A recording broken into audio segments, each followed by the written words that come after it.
طب mana kam rabbi nu geessan jaa sirree fuddu mucaa sirree fuddu waa hayya halkan guutuu jawwaalumaan haasawaa bultaa mishaari mishaar deeqa lama naafsi sirreesse waa hayya mishaari mishaar rabbi kasaabe obsi deeqa lama naafsi deeqa lama naafsi sa deeqa lama dhumtu deeqa lama reefus deeqa lama ammas deeqa lama deeqa lamaan kana dhiisiti anaa kenne silkii teetii walitti haftanii deeqa lama naa kenniti saahiba kiyya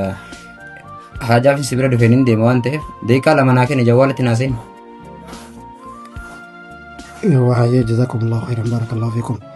namni itti aanu maayikii banadhaa mishaari maayikii hayyee bari quraanaan asirraa dhaggeeffatu jira laal markaza irraan jira ijoollee takka irraan quraana dhaggeeffatu jira quraana yoo dhaggeeffatte na keessummeessitee deemte maal rakkoo jira quraana adda dhaabuu irraan gaggeeffatattuu jeeti safaa tokko hafee fi agaffatattu naawsi okay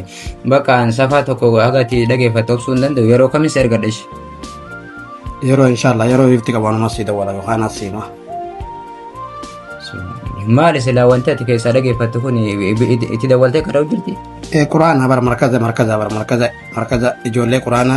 baadisee qarqara warra markaza immoo qaraayisan hella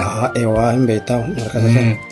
halkan mana cufatanii kophaa haasawanii jiran ollaanuu akkanatti waa takka salaamtamaa hoodama namaan jedhanii kajan